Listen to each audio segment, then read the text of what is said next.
ವಿಷದ ಪ್ರಸಾದ ತಿಂದು ಮೃತಪಟ್ಟ ಕೃಷ್ಣ ನಾಯಕ್ ಕುಟುಂಬದ ಕಣ್ಣೀರ ಕಥೆ ಇದು. ಅಪ್ಪ ಅಮ್ಮನನ್ನ ಕಳೆದುಕೊಂಡು ಈಗ ಅನಾಥವಾಗಿದ್ದಾರೆ ಪುತ್ರಿ ರಾಣಿಬಾಯಿ. ಮಾರಮ್ಮನ ದೇವಸ್ಥಾನದಲ್ಲಿ ವಿಷದ ಪ್ರಸಾದ ತಿಂದ ಬಳಿಕ ಅಪ್ಪನನ್ನ ಮೊನ್ನೆ ಕಳೆದುಕೊಂಡಿದ್ರು. ಈಗ ಅಮ್ಮನನ್ನು ಕಳೆದುಕೊಂಡು ಅನಾಥಳಾಗಿದ್ದಾಳೆ ಪುತ್ರಿ ರಾಣಿಬಾಯಿ. ವಿಷದ ಪ್ರಸಾದ ತಿಂದು ಮೊನ್ನೆ ಅಪ್ಪ ಸಾವನ್ನಪ್ಪಿದ್ರು. ಇಂದು ಅಮ್ಮ ಮೈಲಿಬಾಯಿ ಕೂಡ ಸಾವನ್ನಪ್ಪಿದ್ದಾರೆ. ಸ್ಯಾಂಡಲ್ವುಡ್ನ ಕರ್ಪೂರದ ಗೊಂಬೆಯ ಚಿತ್ರದಂತೆ ಹೋಲುತ್ತೆ ಈ ಕುಟುಂಬದ ಕಥೆ. ತಂಗಿ ಸೋದರನನ್ನ ಹಿರಿಯ ಪುತ್ರಿಯ ಮಡಿಲಿಗೆ ಹಾಕಿ ಹೋಗಿದ್ದಾರೆ ಪೋಷಕರು. ವಿಷ ಪ್ರಸಾದ ಸೇವನೆಯಿಂದಾಗಿ ತಂದೆ ಸಾವನ್ನಪ್ಪಿದ್ರು. ಇವತ್ತು ತಾಯಿ ಕೂಡ ಸಾವನ್ನಪ್ಪಿದ್ದಾರೆ.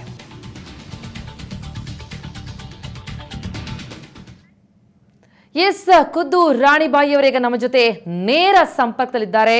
ರಾಣಿಯವರೇ ನಮಸ್ಕಾರ. ಕ್ಷಮಿಸಿ, ಇಂತಹ ಸಂದರ್ಭದಲ್ಲಿ ನಾವೀಗ ನಿಮ್ಮನ್ನ ಮಾತನಾಡಿಸ್ತಾ ಇದ್ದೇವೆ. ಆದ್ರೆ ಇವತ್ತು ನಿಮ್ಮ ತಾಯಿ ಮೃತಪಟ್ಟಿದ್ದಾರೆ. ವೈದ್ಯರು ಏನ್ ಹೇಳ್ತಾ ಇದ್ರು? ಅಂದ್ರೆ ಸಾಧ್ಯ ಆಗ್ಲಿಲ್ವಾ ಚಿಕಿತ್ಸೆ? ಸ್ಪಂದಿಸ್ಲಿಲ್ವಾ ಅವರು? ಮೇಡಮ್ ಅದು ಕ್ರಿಟಿಕಲ್ ಸ್ಟೇಜ್ ಅಲ್ಲಿ ಇದ್ದಾರೆ ಅಂತ ಹೇಳಿದ್ರು ಮೇಡಮ್. ಕ್ರಿಟಿಕಲ್ ಅಪ್ಪ ತೀರ್ಕೊಂಡಿದ್ದಾರೆ. ಅದೇ ಅಪ್ಪ ಮಾಡಕ್ ಇಲ್ಲಿ ಬಂದ್ಬಿಟ್ವಿ ಮ್ಯಾಮ್ ನಮ್ಮೂರಿಗೆ. ನಮ್ಮೂರಿಗೆ ಬಂದಾದ್ಮೇಲೆ ಏನ್ ಕ್ರಿಟಿಕಲ್ ಇಲ್ಲಿ ಇದಾರೆ, ಹೇಳಕ್ಕಾಗಲ್ಲ, 5 ಗಂಟೆಗೆ ಹೇಳ್ತೀವಿ, 11 ಗಂಟೆಗೆ ಹೇಳ್ತೀವಿ ಅಂತ ಹೇಳಿದ್ರು. ಅದಕ್ಕೆ ಮೊನ್ನೆ ಆತರ ಹೇಳಿದ್ರು ಮ್ಯಾಮ್. ನಿನ್ನೆ ಸತ್ತೇ ಹೋಗ್ಬಿಟ್ಟಿದ್ರು ಅಂತ ನ್ಯೂಸ್ ಅಲ್ಲಿ ಬಂದ್ಬಿಟ್ಟಿತ್ತು ಮ್ಯಾಮ್. ಅದಕ್ಕೆ ಇಲ್ಲಿಂದ ನಮ್ಮ ಮಾವಂದಿರು, ಚಿಕ್ಕಪ್ಪಂದಿರು, ದೊಡ್ಡಪ್ಪರು ಎಲ್ಲ ಹೋಗಿದ್ರು ಮ್ಯಾಮ್. ಅಲ್ಲಿ ಹೋಗಿ ನೋಡದ್ಮೇಲೆ ಚೆನ್ನಾಗಿದ್ದಾರೆ, ಏನು ಇಲ್ಲ, ಏನು ಇದಿಲ್ಲ, ಚೆನ್ನಾಗಿದ್ದಾರೆ. ಕಣ್ಣು ಎಲ್ಲ ಇದ್ ಮಾಡ್ತಾರೆ, ಅಲ್ಲಾಡಿಸ್ತಾರೆ, ಕೈ ಕಾಲು ಅಲ್ಲಾಡಿಸ್ತಾರೆ ಅಂತ ಹೇಳಿದ್ರು ಮ್ಯಾಮ್. ಇವಾಗ ಯೂರಿನ್ ಅದೇನೋ ಇದು ಬ್ಲಡ್ ಇದ್ ಮಾಡಿದ್ರೆ ವಾಸಿ ಆಯ್ತಾರೆ ಅಂತಾನು ಹೇಳಿದ್ರಂತೆ. ಸುಮಾರು ಎಷ್ಟು ಗಂಟೆ ಹೊತ್ತಿಗೆ ತಮ್ಗೆ ಗೊತ್ತಾಯ್ತು? ತಾವು ಊರಲ್ಲೇ ಇದ್ದೀರಿ ಈಗ? ನಾನು ಊರಲ್ಲೇ ಇದ್ದೀನಿ ಮ್ಯಾಮ್. ನನ್ಗೆ ನನ್ನ ಫ್ರೆಂಡ್ ಕಾಲ್ ಮಾಡಿ ಈ ತರ ನ್ಯೂಸ್ ಅಲ್ಲಿ ಹೇಳ್ತಿದ್ದಾರೆ ಅಂತ ಇವಾಗ ಒಂದು 8-8:15 ಹೇಳಿದ್ರು ಮ್ಯಾಮ್. ನ್ಯೂಸ್ ಅಲ್ಲಿ ಹಾಕಿದ್ಮೇಲೆ ನನ್ಗೆ ಗೊತ್ತಾಯ್ತು. ನನ್ನ ಫ್ರೆಂಡ್ ಕಾಲ್ ಮಾಡಿ ಹೇಳಿದ್ಲು. ರಾಣಿಯವ್ರೆ, ಈಗ ಅಂದ್ರೆ ನೀವು ಎಷ್ಟು ಜನ ಮಕ್ಕಳು ಇವಾಗ ಒಟ್ಟು? ಮ್ಯಾಮ್ 2 ಹೆಣ್ಮಕ್ಳು, ಒಬ್ಬ ತಮ್ಮ ಇದ್ದಾನೆ. ತಾವೇ ದೊಡ್ಡವರು? ಹಾ ಮ್ಯಾಮ್. ತಾವು ಎಲ್ಲರೂ ಕೂಡ ಹೋಗಿದ್ರ ದೇವಸ್ಥಾನಕ್ಕೆ? ಮ್ಯಾಮ್ ಎಲ್ಲರೂ ಕೂಡ ದೇವಸ್ಥಾನಕ್ಕೆ ಹೋಗಿದ್ರ ಅವತ್ತು? ಮ್ಯಾಮ್ ಇಲ್ಲ, ನಾನು ಕಾಲೇಜ್ ಸ್ಟಾರ್ಟ್ ಆಯ್ತು ಅಂತ ಕಾಲೇಜ್ ಹೋಗ್ಬಿಟ್ಟಿದ್ದೆ ಮೈಸೂರು. ನನ್ನ ತಮ್ಮ KM ದೊಡ್ಡಿ ಹೋಗ್ಬಿಟ್ಟಿದ್ದ. ಅವನು KM ದೊಡ್ಡಿಯಲ್ಲಿ ಭಾರತಿ ಕಾಲೇಜಲ್ಲಿ ಓದ್ತಿರೋದು, ಅಲ್ಲಿದ್ದ ಹಾಸ್ಟ್ಲಲ್ಲಿ. ತಂಗಿ ಬಿಡದಿಯಲ್ಲಿದ್ಲು. ಅವಳಿಗೆ 1 ತಿಂಗಳು ರಜೆ ಅಂತ ಊರ್ಗ್ ಬಂದಿದ್ಲು. ಅಪ್ಪ ಅಮ್ಮ ಅವಾಗ ಕೇರಳದಲ್ಲಿದ್ರು. ಮಳೆ ಬಂದು ಎಲ್ಲ ಇದಾಯ್ತಲ್ಲ ಮ್ಯಾಮ್. ಅದಕ್ಕೆ ಕೆಲ್ಸ ಇರ್ಲಿಲ್ಲ, ಅಲ್ಲೇ ಇದ್ರು. ಆಮೇಲೆ ಒಂದು 10 ದಿನ 20 ದಿನ ನೋಡಿದ್ರು, ಕೆಲ್ಸಾನೇ ಇರ್ಲಿಲ್ಲ. ಸಾಲ ಎಲ್ಲ ತುಂಬಾ ಜಾಸ್ತಿ ಆಯ್ತು ಅಂತ ಬೇರೆ ಕಡೆ ಎಲ್ಲಾದ್ರೂ ಕೆಲ್ಸ ಇದೆಯಾ ಅಂತ ಹುಡುಕ್ತಿದ್ರು. ಏನ್ ಕೆಲ್ಸ ಮಾಡ್ತಾ ಇದ್ರು ಇಬ್ರು ಕೂಡ? ಕೂಲಿ ಕೆಲ್ಸ ಮ್ಯಾಮ್. ಅಲ್ಲಿ ಕೇರಳದಲ್ಲಿ 12 ವರ್ಷ, ಇವಾಗ 13 ವರ್ಷದಿಂದ ಅಲ್ಲೇ ಇದ್ರು. ಅಲ್ಲೇ ಇದ್ದು ನಮ್ಮನ್ನೆಲ್ಲ ಓದಿಸ್ತಿದ್ರು. ಓದಿಸಿ ಅವ್ರು ಕೊಡೋ ದುಡ್ಡಲ್ಲಿ ನಾವು ಓದಿ ಇವಾಗ ಮೈಸೂರಲ್ಲಿ, ಬ್ಯಾಂಗ್ಳೂರಲ್ಲಿ ಮತ್ತೆ KM ದೊಡ್ಡಿಯಲ್ಲಿ ಓದ್ತಿದೀವಿ ಮ್ಯಾಮ್. ಅವರು ಅಲ್ಲೇ ಇದ್ದು ದುಡ್ಡು ಕಳಿಸ್ತಿದ್ರು, ನಾವು ಓದ್ತಿದ್ದೋ. ಆಮೇಲೆ ರಜೆ ಇತ್ತು ಅಂತ ನನ್ನ ತಂಗಿ ಅಲ್ಲಿ ಕೇಳಕ್ ಹೋಗಿ, ಅಪ್ಪ ಅಮ್ಮ ಅದಕ್ಕೆ ಕೆಲ್ಸ ಇರ್ಲಿಲ್ವಲ್ಲ, ಅದಕ್ಕೆ ಕೆಲ್ಸ ಇಲ್ಲಮ್ಮ ಇವಾಗ ಊರ್ಗ್ ಹೋಗೋಣ ಅಂತ ಕರ್ಕೊ ಬಂದವ್ರೆ. ಇವಾಗ ಬುಧವಾರ ಬಂದಿದ್ದು, ಗುರುವಾರ ಇದ್ದು, ಶುಕ್ರವಾರ ಸೋಮವಾರ ದೇವಸ್ಥಾನಕ್ಕೆ ಹೋಯ್ತಾರೆ ನಮ್ಮೂರಲ್ಲಿ. ಯಾವಾಗ್ಲೂ ಹೋಗ್ತಾ ಇದ್ದಂತ ದೇವಾಲಯನ ಅದು? ಯಾವಾಗ್ಲೂ ಹೋಗ್ತಿದ್ರಿ ತಾವು ಮಾರಮ್ಮನ ದೇವಸ್ಥಾನಕ್ಕೆ? ಹೋಗ್ತಾ ಇರ್ತಾರೆ ಮ್ಯಾಮ್, ಇಲ್ಲಿ ಹತ್ರ ತಾನೆ ಹೋಗ್ತಾ ಇರ್ತಾರೆ ಮ್ಯಾಮ್. ಅದಕ್ಕೆ ಮಾಮೂಲಿ ಸೋಮವಾರ ಶುಕ್ರವಾರ ಆದ್ರೆ ಹೋಗ್ತಾರೆ ಜಾಸ್ತಿ. ಎಲ್ಲಾರು ಜಾಸ್ತಿ ಸೋಮವಾರ ಶುಕ್ರವಾರನೇ ಹೋಗೋದು. ಇವಾಗ ದೇವಸ್ಥಾನಕ್ಕೆ ಹೋಗ್ಬಿಟ್ಟು ಬರೋಣ ಅಂತ, ಇಲ್ಲಿ ಶುಕ್ರವಾರ ಹೋಗೋಣ ಅಂತ ದೇವಸ್ಥಾನಕ್ಕೆ ಹೋಗಿ 3 ಜನನು ಹೋಗಿದ್ದಾರೆ. ತಂಗಿ, ಅಪ್ಪ ಅಮ್ಮ ಇಬ್ರು 3 ಜನನು ಹೋಗಿ ಪೂಜೆ ಮಾಡಿಸ್ಕೊಂಡು ಆಮೇಲೆ ಪ್ರಸಾದ ಅದು ಕೊಡ್ತಿದ್ರಂತೆ ಪ್ರಸಾದ. ಯಾವತ್ತೂ ತಿಂದಿರ್ಲಿಲ್ಲ ಮ್ಯಾಮ್. ನಮ್ಮ ಅಪ್ಪ ಅಮ್ಮ ಇಬ್ರು ಹೋದ್ರೆ ದೇವಸ್ಥಾನ ಕೈ ಮುಗಿದ್ಬಿಟ್ಟು ಬಂದು ಮನೇಲಿ ಊಟ ಮಾಡೋರು ಎಷ್ಟೊತ್ತಾದ್ರು. ಅವತ್ ಮಾತ್ರ ದೇವಸ್ಥಾನದಲ್ಲಿ ಊಟ ಮಾಡಿರೋದು ಮ್ಯಾಮ್. 3 ಜನನು ತಗೊಂಡಿದಾರಾ ಮ್ಯಾಮ್? 3 ಜನ, ಇಬ್ರು ಊಟ ಮಾಡದ್ರಂತೆ. ತಂಗಿ ನನ್ಗ್ ಬೇಡ, ನನ್ ಮನೇಲೆ ಮಾಡ್ಕೋತೀನಿ ಅಂತ ಹೇಳದ್ಲಂತೆ. ಅವಾಗ ಅಮ್ಮ ಏನ್ ಮಾಡಿದ್ರು, ಸರಿ ಇವಳು ಊಟ ಮಾಡಿಲ್ವಲ್ಲ ಅಂತ ಅಲ್ಲಿಂದ ಸ್ವಲ್ಪ ಹಾಕಿಸ್ಕೊ ಬಂದವ್ರೆ. ಅವ್ರು ಊಟ ಮಾಡಿಸ್ಕೊಂಡು ಸ್ವಲ್ಪ ಕವರಲ್ಲಿ ಹಾಕೋ ಬಂದವ್ರೆ. ಇಲ್ಲಿ ಮನೆಗ್ ಬಂದು ತಂಗಿಗೆ ತಿನ್ನು ಸ್ವಲ್ಪ ಅಂತ ಹೇಳ್ಬಿಟ್ಟು ಅವನು ಕೆಲ್ಸ ಮಾಡ್ತಿದ್ರಂತೆ. ಆಮೇಲೆ ತಂಗಿ ಅದು ಮೇಲೆ ಇದು ಅಭಿಷೇಕ ಮಾಡಿರ್ತಾರಲ್ವಾ, ಇದು ಬಾಳೆಹಣ್ಣು ಹಾಕಿ ಪಂಚಾಮೃತ, ಅದ್ರಲ್ಲಿ ಒಂದ್ ಪೀಸ್ ಬಾಳೆಹಣ್ಣು ತಿಂದಾಳಂತೆ. ಅದಕ್ಕೆ ಅಡ್ಮಿಟ್ ಮಾಡಿದ್ದಾರೆ ಮ್ಯಾಮ್ ತಂಗಿಗೂವೆ. ತಂಗಿ ಕೂಡ ಅಡ್ಮಿಟ್ ಮಾಡಿದಾರೆ ಈಗ? ಮಾಡಿದ್ದಾರೆ. ಇಲ್ಲಿ ಅಮ್ಮ ತಿನ್ನು ಅಂತ ಹೇಳ್ಬಿಟ್ಟು ಕೆಲಸ ಮಾಡ್ತಿದ್ರಲ್ಲ, ವಾಂತಿ ಆಯ್ತಂತೆ. ಆಮೇಲೆ ತಲೆ ಸುತ್ತಿತು, ಆಮೇಲೆ ಗಂಟ್ಲೆಲ್ಲ ಉರಿ ಎತ್ಕೋತಂತೆ ಮ್ಯಾಮ್. ಅದಕ್ಕೆ ಅಪ್ಪನ್ ಹೇಳ್ಕೊಂಡು ಒದ್ದಾಡ್ತಿದ್ರಂತೆ. ಅಪ್ಪನು ತಿಂದಿದ್ರು, ಅಪ್ಪನ್ ಏನೋ ಆಗಿಲ್ವಂತೆ. ಆಮೇಲೆ ಕೊಳ್ಳೆಗಾಲ ಅಪ್ಪ ಕರ್ಕೊಂಡು ಹೋದ್ರಂತೆ. ಇಲ್ಲಿ ನಮ್ಮೂರಲ್ಲಿ ಹಾಸ್ಪಿಟ್ಲ್ ಇಲ್ಲ ಮ್ಯಾಮ್, ರೋಡು ಇಲ್ಲ, ಹಾಸ್ಪಿಟ್ಲು ಇಲ್ಲ ಮ್ಯಾಮ್. ಹೋಗೋಣ ಅಂದ್ರೆ ಒಂದ್ ಕಾರು ಬರಕ್ಕಾಗಲ್ಲ, ಒಂದ್ ವೆಹಿಕಲ್ಸ್ ಯಾವ್ದು ಬರಕ್ಕಾಗಲ್ಲ ಮ್ಯಾಮ್. ಆತರ ಇದೆ. ಹೋಗ್ಬೇಕಂದ್ರೆ ತುಂಬಾ ಲೇಟ್ ಆಯ್ತದೆ ಮ್ಯಾಮ್. ಇಲ್ಲಿಂದ ಹೋಗೋ ಅಷ್ಟ್ರಲ್ಲಿ 1.5 ಗಂಟೆ ಟೈಮ್ ಆಗುತ್ತೆ ಮ್ಯಾಮ್. ಅಂದ್ರೆ ನಿಮ್ಮ ಅಪ್ಪ ಅಮ್ಮ ಮನೆಗೆ ಆದ್ಮೇಲೆ ಆಮೇಲೆ ಅಲ್ಲಿ ಕಷ್ಟ ಆಗಿದೆ, ಆಸ್ಪತ್ರೆಗೆ ಹೋಗಿದಾರ ಅವರು? ಹ್ಞೂ ಮ್ಯಾಮ್, ಇಲ್ಲೇ ನಮ್ಮೂರಲ್ಲೇ ತೋರ್ಸೋಣ ಅಂತ ಹೋಗಿದ್ದಾರೆ ಮ್ಯಾಮ್. ಹೋಗಿ ಅಪ್ಪ ಅಲ್ಲೋಗಿ ಅಮ್ಮನ್ ಸೇರ್ಸ್ಬಿಟ್ಟು ಆಸ್ಪತ್ರೆಗೆ, ಅವ್ರಿಗೂ ತಲೆ ಸುತ್ತು ಬಂತಂತೆ ಮ್ಯಾಮ್. ಅಲ್ಲಿ ಕಣ್ ಮುಚ್ಚಿದವ್ರಿಗೆ ತೆಗೀಲೇ ಇಲ್ಲ ಮ್ಯಾಮ್. ಆಮೇಲೆ ಹೋಗ್ತಾ ಹೋಗ್ತಾ ನನ್ ತಂಗಿ ಅಲ್ಲಿ ಅಪ್ಪನ ಮೈಸೂರು ಕರ್ಕೊಂಡೋದ್ಲು. ಅಲ್ಲಿ ಕಣ್ ಮುಚ್ಚಿದವ್ರು ತೆಗೀಲೇ ಇಲ್ಲ ಮ್ಯಾಮ್. ಅಮ್ಮ ಇಲ್ಲಿ ಚೆನ್ನಾಗೇ ಇದ್ರು ಕೊಳ್ಳೇಗಾಲದಲ್ಲಿ. ನಾನು ಮೈಸೂರಲ್ಲಿ ಇದ್ದವಳು ಮ್ಯಾಮ್, ನಾನು ಮೈಸೂರಲ್ಲಿ ಇದ್ದವಳು. ಅಮ್ಮ ಕಾಲ್ ಮಾಡ್ಬಿಟ್ಟು ನೀನ್ ಬೇಗ ಬಾ, ನಾನ್ ನೋಡ್ಬೇಕು, ಬೇಗ ಬಾ ಅಂದ್ರು ಮ್ಯಾಮ್. ಬೇಗ ಬಾ, ನಾನು ನೋಡ್ಬೇಕು ನಿನ್ನ ಅಂತ ಹೇಳಿದ್ರು ಮ್ಯಾಮ್. ನನ್ಗೆ ಕೈ ಕಾಲ ನಡಿಕ್ ಆಗ್ಲಿಲ್ಲ ಮ್ಯಾಮ್, ಮಾತಾಡಕ್ಕೂ ಆಗ್ಲಿಲ್ಲ.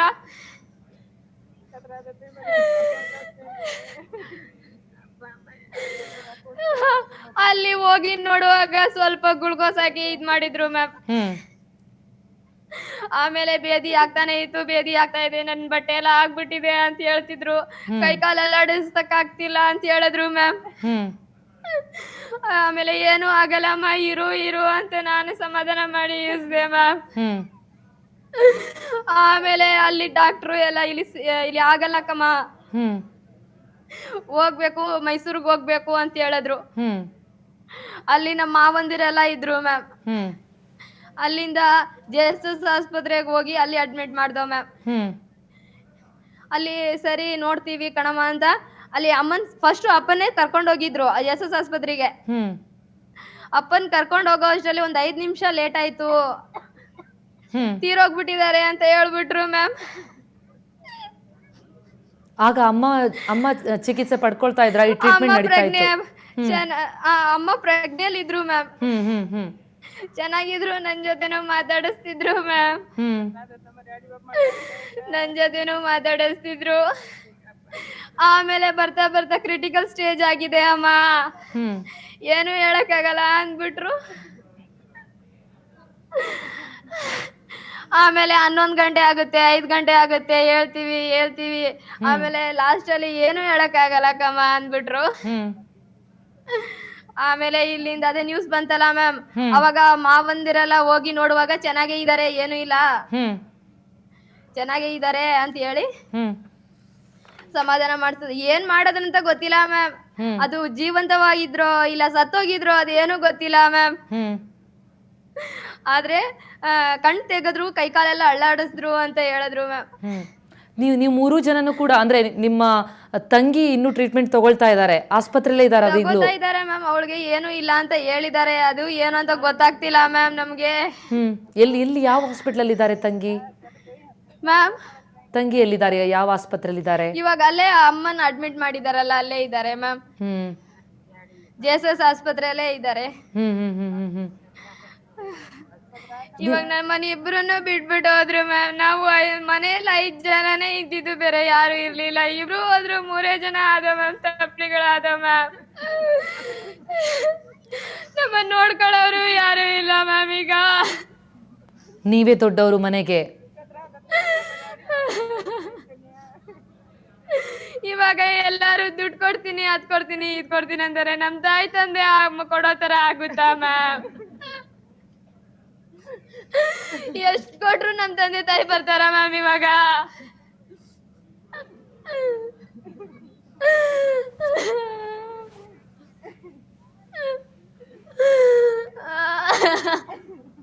ನಿಮ್ ತಂಗಿ ಗೊತ್ತಾ ವಿಷಯ?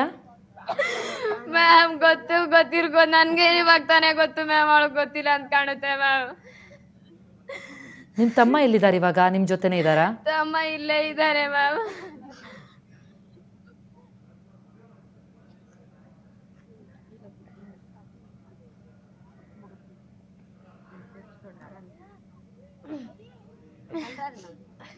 ಈಗ ಈಗ ನೀವೇ ಧೈರ್ಯ ತಗೋಬೇಕಾಗತ್ತೆ ರಾಣಿಯವರೇ, ಯಾಕಂದ್ರೆ ಇಡೀ ಮನೆಗೆ ಈಗ ನೀವೇ ದೊಡ್ಡವರು. ಮ್ಯಾಮ್ ನಮ್ಮ ಅಪ್ಪ ಕೇರಳದಲ್ಲಿದ್ದು ಅವ್ರು ಏನ್ ಹೇಳ್ತಿದ್ರು ಅದನ್ನ ನಾನ್ ಇಲ್ಲಿ ಮಾಡ್ತಿದ್ದೆ ಅಷ್ಟೇ ಮ್ಯಾಮ್. ಅವ್ರನ್ನ ಮಾತಾಡ್ಸು, ಕೇಳು, ಏನಾದ್ರು ಸಹಾಯ ಕೇಳು ಅಂದ್ರೂ ಅವ್ರು ಹೇಳ್ಕೊಡ್ತಿದ್ದಂಗೆ ನಾನು ಮಾತಾಡ್ತಿದ್ದೆ ಮ್ಯಾಮ್. ಅಂದ್ರೆ ನಾನು ಊರಲ್ಲೇ ಇಲ್ಲಿ 2nd PU ತನಕ ನಮ್ಮೂರಲ್ಲೇ ಓದಿದ್ದು. ನಾನು ಇಲ್ಲಿ ಅವ್ರೇನೇನ್ ಹೇಳ್ತಾರೆ ಅದೆಲ್ಲ ಕೇಳ್ಕೊಂಡು ಅವ್ರು ಬರ್ದಂಗೆನೆ ಅಲ್ಲೇ ಇದ್ದು ಆ ಕೆಲ್ಸ ಆಗೋ ತರ ನಾನ್ ಮಾಡ್ತಿದ್ದೆ ಮ್ಯಾಮ್. ಇವಾಗ ಹೇಳೋರು ಇಲ್ಲ ಮ್ಯಾಮ್. ನಾನು ಇವಾಗ ಏನ್ ಮಾಡೋದಂತಾನೆ ಗೊತ್ತಾಗ್ತಿಲ್ಲ. ನಾನು ಹೆಂಗೆ ಮುಂದೆ ಲೈಫ್ ಏನಾಗುತ್ತಂತಾನು ಗೊತ್ತಾಗ್ತಿಲ್ಲ ಮ್ಯಾಮ್. ತಮ್ಮ ತಂಗಿ ಇಬ್ರು ಇದಾರೆ, ಅವ್ರು ಹೆಂಗ್ ಓದ್ಸೋದು, ಏನ್ ಮಾಡೋದು ಏನು ಗೊತ್ತಾಗ್ತಿಲ್ಲ ಮ್ಯಾಮ್ ನಮ್ಗೆ ಇವಾಗ. ಏನ್ ಮಾಡ್ಬೇಕು ಅನ್ಕೊಂಡಿದ್ರಿ ತಾವು? ಅಂದ್ರೆ ಏನ್ ಓದ್ತಾ ಇವಾಗ ನಾವು ಓದ್ತಿದೀವಿ ಮ್ಯಾಮ್. ಓದೋ ಜಾಗದಲ್ಲಿ ಖರ್ಚಿಗೆ ಏನ್ ಮಾಡೋದು ಇಲ್ಲ. ಇವಾಗ ಮೈಸೂರಲ್ಲಿ ನಾನಿದ್ದೀನಿ, ತಂಗಿಗೆ BSc ನರ್ಸಿಂಗು.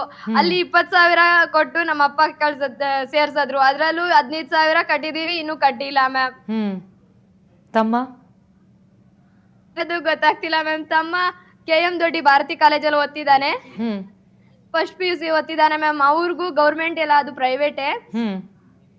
ಅವನು ಒಂದು 8-9 ಏನೋ ಕಟ್ಟಿದೀವಿ ಮ್ಯಾಮ್.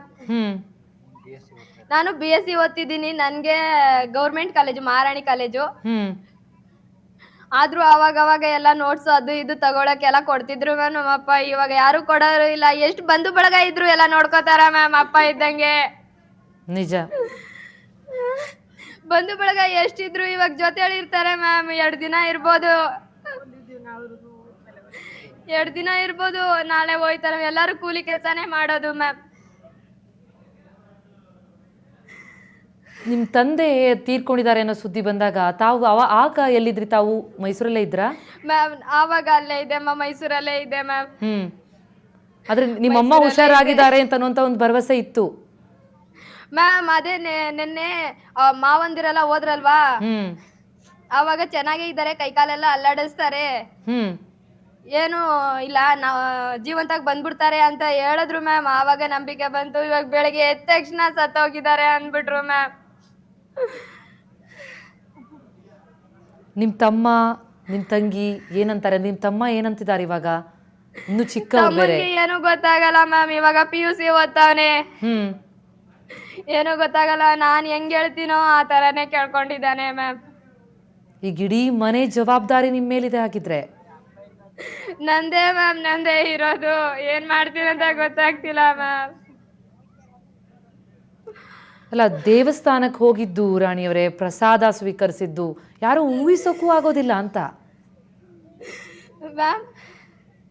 ದೇವಸ್ಥಾನ ಅಂತ ಹೋಗೋದು ಕಷ್ಟ ಅಂತಿದ್ದಾಗ ದೇವಸ್ಥಾನಕ್ಕೆ ಹೋಗ್ತೀವಿ, ಆದ್ರೆ ಅಲ್ಲಿ ಹೋಗಿ ಪ್ರಸಾದ ತಿಂದ್ಮೇಲೆ ಈ ಥರದ್ದಾಗತ್ತೆ ಅಂತಂದ್ರೆ ನಿಜಕ್ಕೂ ಊಹಿಸಕ್ಕೂ ಆಗೋದಿಲ್ಲ ಅಂತ. ಯಾವ ವರ್ಷಾನು ನಮ್ ತಂದೆ ಬೆಳೆದಿದ್ದು ಇಲ್ಲ ಮ್ಯಾಮ್, ಅವ್ರ ಅಪ್ಪ ಇದ್ದಿದ್ದು ಇಲ್ಲ ಮ್ಯಾಮ್, ನಮ್ ತಾತ ಇದ್ದಿದ್ದು ಇಲ್ಲೇ.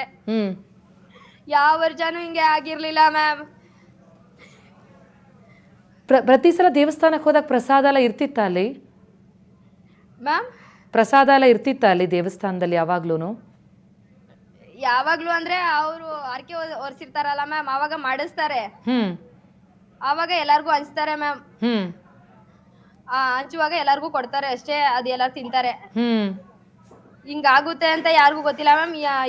ಇಷ್ಟು ವರ್ಷದಲ್ಲಿ ಯಾರಿಗೂ ಹಂಗ ಆಗಿಲ್ಲ, ಇವಾಗ್ಲೇ ಹಂಗ ಆಗಿರೋದು ಮ್ಯಾಮ್. ಇವಾಗ ನಮ್ ತಂದೆ ತಾಯಿ ಸ್ಟಾರ್ಟಿಂಗ್ ಅಲ್ಲಿ ಮ್ಯಾಮ್ ಬೆಳೆದಿದ್ದ, ಯಾವಾಗ ಹುಟ್ಟಿದ್ರು ಆವಾಗಿಂದ ದೇವಸ್ಥಾನದಲ್ಲೇ ಊಟ ಮಾಡಿ ಬೆಳೆದಿದ್ದು ಮ್ಯಾಮ್. ಚಿಕ್ಕ ವಯಸ್ಸಲ್ಲೂ ಏನೂ ಆಗಿರ್ಲಿಲ್ಲ, ಅವ್ರ ಅಪ್ಪಮ್ಮನ್ಗೂ ಏನೂ ಆಗಿರ್ಲಿಲ್ಲ. ನಿಜ. ಇವಾಗ ಹಿಂಗಾಯ್ತು ಮ್ಯಾಮ್, ನಮ್ಮನ್ನ ತಬ್ಲಿ ಮಾಡ್ಬಿಟ್ಟು ಹೋದ್ರು ಮ್ಯಾಮ್. ಈಗ ಭವಿಷ್ಯ ನೆನೆಸ್ಕೊಂಡ್ರೆ ಮ್ಯಾಮ್, ಫ್ಯೂಚರ್ ನೆನೆಸ್ಕೊಂಡ್ರೆ ಏನ್ ಅನ್ಸುತ್ತೆ ಅಂತ? ಫ್ಯೂಚರ್ ಏನ್ ಮಾಡೋದಂತ ಗೊತ್ತಾಗ್ತಿಲ್ಲ ಮ್ಯಾಮ್. ಇವಾಗ ನಾನು ಹಾಸ್ಟೆಲ್ಗೆ ಹೋದ್ರೆ ನಮ್ ತಂದೆ ಇವಳು ತಮ್ಮನ್ಗೆ ಏನ್ ಮಾಡೋದು, ತಂಗಿಗೆ ಏನ್ ಮಾಡೋದು ಮ್ಯಾಮ್? ರಾಣಿಯವರೇ, ಡೈರೆಕ್ಟ್ ನಿಮ್ ಮಾತನ್ನ ಕೇಳಿಸ್ಕೊಳ್ತಾ ಇದ್ದಾರೆ, ತಾವು ನೇರವಾಗಿ ಮಾತನಾಡಬಹುದು. ಲೈಫ್ ಅಲ್ಲಿ ಒಂದು ಸರಿ ಸಪೋರ್ಟ್ ಕಳ್ಕೊಂಡ್ಮೇಲೆ, ಫೌಂಡೇಶನ್ ಕಳ್ಕೊಂಡ್ಮೇಲೆ ಎಜುಕೇಶನ್ ಇಂಪಾರ್ಟೆಂಟ್. ಸೊ ಹೀಗಾಗಿ ಅವ್ರ ಮಕ್ಳ ಎಜುಕೇಶನ್, ಅವಳ ಎಜುಕೇಶನ್ಗೋಸ್ಕರ ನಾವೆಲ್ಲ ಹೆಲ್ಪ್ ಮಾಡ್ತೀವಿ. ಅವಳದೊಂದು ಬ್ಯಾಂಕ್ ಅಕೌಂಟ್ ಓಪನ್ ಮಾಡ್ಕೊಂಡು ನಿಮ್ಮಲ್ಲೇ ಲೈವ್ ಯಾವಾಗ್ಲಾದ್ರು ಒಮ್ಮೆ ತೋರಿಸಿದ್ರೆ, people of Karnataka and my friends also, thousands of my friends will come. Education related aspect, all the aspect. ಮೂವರಿಗೂ ಕೂಡ, 3 ಮಕ್ಕಳಿಗೂ ಕೂಡ ಹೆಲ್ಪ್ ಮಾಡೋದಕ್ಕೆ ತಾವು ರೆಡಿ ಇದ್ದೀರಿ ಅಂತ ಇದ್ದೀರಿ? ಹಾ, 3 ಅದು ಟೋಟಲ್ ಎಲ್ಲರಿಗೂ ಹ್ಯಾವ್ ಅ ಬ್ಯಾಂಕ್ ಅಕೌಂಟ್. ಅದು ಎಷ್ಟಾಗತ್ತೋ ಸಾಧ್ಯ ಆಗಷ್ಟೆಲ್ಲ ಮಾಡ್ಬೋದು. ನಾನು I request all my friends to contribute to that account. Manjunath ಅವರೇ, ತಾವು ನೇರವಾಗಿ ರಾಣಿಯವರನ್ನೇ ಮಾತನಾಡಿಸಬಹುದು. ಇವಾಗ ರಾಣಿಯವರ ಜೊತೆನೆ ತಾವು ಮಾತನಾಡಬಹುದು. ರಾಣಿಯವರು ಇದ್ದಾರೆ, ಮಾತನಾಡಿ. ಹಲೋ. ನಮಸ್ತೆ ರಾಣಿ. ಅದೇ ಗೊತ್ತಾಯ್ತು, ಈಗೆಲ್ಲ ಸ್ಟೋರಿ ಗೊತ್ತಾಯ್ತು. ನಿಮ್ ತಂದೆ ಏನ್ ಕಳ್ಕೊಂಡಿದೀರಾ, ತಾಯಿ ಕಳ್ಕೊಂಡಿದೀರಾ. ಈ ಲೈಫ್ ಅಲ್ಲಿ ಇಂಥವೆಲ್ಲ ಘಟನೆಗಳು ಎದುರಾದಾಗ ನೋಡಿ ಇಡೀ ರಾಜ್ಯದ ಜನತೆನೂ ತಮ್ಮ ಹೆಲ್ಪ್ ಬರ್ತದೆ. ಯಾಕಂದ್ರೆ ಮಕ್ಕಳ ಎಜುಕೇಶನ್ ಅಂದ್ರೆ ತಂದೆ ತಾಯಿ ನಿಂತು ಆಶೀರ್ವಾದ ಮಾಡಿ ಪಾಪ ಅವ್ರ ಫ್ಯೂಚರ್ ನೋಡ್ಕೊಳ್ಳೋದು. ಸೊ ಹೀಗಾಗಿ ಇಡೀ ರಾಜ್ಯದ ಜನತೆನೂ ನಿಮ್ಗೆ ಹೆಲ್ಪ್ ಮಾಡ್ತದೆ. ನಿಮ್ದೊಂದು ಅಕೌಂಟ್ ಓಪನ್ ಮಾಡ್ಕೊಳ್ಳಿ.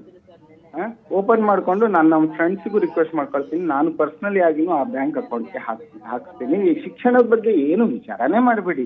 ಇಂಥ ದೊಡ್ಡ ಘಟನೆ ನೋಡಿ ಎಲ್ರಿಗೂ ಸುರುಳನಂತೆ. ಅಂತ ಟೈಮಲ್ಲಿ ನೀವು ಎಜುಕೇಶನ್ ಸಲುವಾಗಿ ಒಂದು ಹಿಂಗ್ ವಿಚಾರ ಮಾಡಿ ಏನ್ ಮಾಡ್ಬೋದು. ಈಗ ಸದ್ಯ ಏನ್ ಆಗಿದೆ ಅಲ್ಲ, ಅದನ್ನ ತಾಳ್ಮೆ ಹಿಡ್ಕೊಂಡು ದೇವ್ರು ಒಳ್ಳೇದ್ ಮಾಡ್ಲಿ, ಒಂದು ಅಕೌಂಟ್ ಓಪನ್ ಮಾಡ್ಕೊಂಡು just you will all help all the youngsters of the Karnataka. ನನ್ನ ಫ್ರೆಂಡ್ ಸರ್ಕಲ್ ಅಲ್ಲಿ ಅದನ್ನ ನೀವು ಏನು ವಿಚಾರ ಮಾಡೋ ಅವಶ್ಯಕತೆ ಇಲ್ಲ. ದೇವ್ರು ಶಾಂತಿ ಕೊಡ್ಲಿ ಅಷ್ಟೇ, ದೇವ್ರಿಗೆ ಬೇಡ್ಕೊಳ್ಲಿ ಅಷ್ಟೇ, ತಾಳ್ಮೆ ಇರ್ಲಿ, ದೇವ್ರು ಒಳ್ಳೇದ್ ಮಾಡ್ತಾನೆ. ರಾಣಿ, ಏನ್ ಹೇಳ್ತೀರಿ ಅಂದ್ರೆ, ನಿಮ್ಮ ತಂದೆ ತಾಯಿ ಕನಸಿತ್ತು ನೀವು ಓದಬೇಕು ಅನ್ನುವಂಥದ್ದು, ಒಳ್ಳೆ ಭವಿಷ್ಯ ರೂಪಿಸ್ಕೊಳ್ಬೇಕು ಅನ್ನೋದು. ಅವರಿಲ್ಲ ನಿಜ, ಆದ್ರೆ ಕರ್ನಾಟಕದ ಜನ ಸ್ಪಂದಿಸ್ತಾ ಇದ್ದಾರೆ. ಮಂಜುನಾಥ್ ಅಂತವ್ರು ಮುಂದೆ ಬರ್ತಾ ಇದ್ದಾರೆ. ಮ್ಯಾಮ್, ರಾಣಿ ಮಂಜುನಾಥ್ ಅವ್ರಿಗೆ ಏನ್ ಹೇಳ್ತೀರಿ ತಾವು? ಎಜುಕೇಶನ್ ಬಗ್ಗೆ ವಿಚಾರ ಮಾಡೋದು ಬೇಡ. There are so many people, flood will come. ಆ ರೀತಿ ಹೆಲ್ಪ್ ಮಾಡುವಂತರು ಇದ್ದಾರೆ. ಅವ್ರು ಒಂದು ಬ್ಯಾಂಕ್ ಅಕೌಂಟ್ ಓಪನ್ ಮಾಡ್ಕೊಳಮ್ಮ. ಈ ಶಿಕ್ಷಣ ಬಗ್ಗೆ ವಿಚಾರ ಮಾಡ್ಬೇಡ್ರಿ, ಫ್ಯಾಮಿಲಿ ಶಿಕ್ಷಣ. ಸರ್, ನಾನು ಫಸ್ಟ್ PUC ನಮ್ ತಂದೆ ಓಪನ್ ಮಾಡಿ ಕೊಟ್ಟಿದ್ದಾರೆ ಸರ್. ಆಗ್ಲಿ ಅದನ್ನ ನೇರವಾಗಿ ನಿಮ್ಮ ಅಲ್ಲಿ ಇದ್ದಾರಲ್ಲ ಅವರಿಗೆ ಹೇಳಿದ್ರೆ ಅದನ್ನ ಅವ್ರು ಲೈವ್ ಆಗಿ ಮತ್ತೆ ಕೊಡ್ತಾರೆ. ಸಂಜೆವರೆಗೂ ಒಂದು ಲೈನ್ ಕೊಡ್ತಾರೆ, ಕೊಡ್ತಾನೆ ಇರ್ತಾರೆ. ನೋಡಿ, ಈ ಸುವರ್ಣದವರು ಈ ರೀತಿ ಯಾವ ರೀತಿ ಸ್ಪಂದಿಸ್ತಾ ಇದ್ದಾರಲ್ಲ, ಆ ರೀತಿ ಒಂದು ಲೈನ್ ಕೊಡ್ತಾರೆ. ತಮ್ಮ ಬ್ಯಾಂಕ್ ಅಕೌಂಟ್ ಹೇಳ್ಬಿಡಿ, ಅಲ್ಲಿ ಕೆಳಗಡೆ ಸ್ಟಾರ್ಟ್ ಮಾಡ್ತಾರೆ ಜನ ಹಾಕ್ಲಿಕ್ಕೆ. ಎಸ್ ಮಂಜುನಾಥ್ ಅವರೇ, ಥ್ಯಾಂಕ್ ಯು ಸೋ ಮಚ್. ನಿಮ್ಮಂಥ ಸರದಿಗಳು ಮುಂದೆ ಬರಬೇಕಾಗತ್ತೆ. Thank you so much Suvarna ನ್ಯೂಸ್ನೊಂದಿಗೆ ಮಾತನಾಡಿದ್ದಕ್ಕೆ. ಎಸ್ ರಾಣಿ, ನಿಮ್ಮ ಭವಿಷ್ಯ ಚೆನ್ನಾಗಿರಲಿ. ನಿಮ್ಮ ನೋವಲ್ಲಿ ನಾವು ಕೂಡ ಇದ್ದೀವಿ. ಇಡೀ ಕರ್ನಾಟಕ ಸ್ಪಂದಿಸ್ತಾ ಇದೆ. ನಿಮ್ಮ ತಂದೆ ತಾಯಿ ಅಂತೂ ವಾಪಸ್ ಬರಲಿಕ್ಕೆ ಸಾಧ್ಯ ಇಲ್ಲ ನಿಜ, ಆದರೆ ಅವರ ಕನಸನ್ನು ನೀವು ನನಸು ಮಾಡಬೇಕು ಅಂತ ಏನು ಅನ್ಕೊಂಡಿದ್ದೀರಿ, ಅದಕ್ಕೆ ಇನ್ನಷ್ಟು ಸಹಾಯ ಕೊಡೋದಕ್ಕೆ ಇಡೀ ಕರ್ನಾಟಕ ಮುಂದಾಗಿದೆ. ಭವಿಷ್ಯ ಚೆನ್ನಾಗಿರಲಿ, ನಿಮಗೆ ಶಕ್ತಿ ಸಿಗಲಿ ಈ ನೋವನ್ನು ಭರಿಸಲಿಕ್ಕೆ ಅಂತ ಆಶಿಸ್ತೀವಿ. Thank you ರಾಣಿಯವರೇ.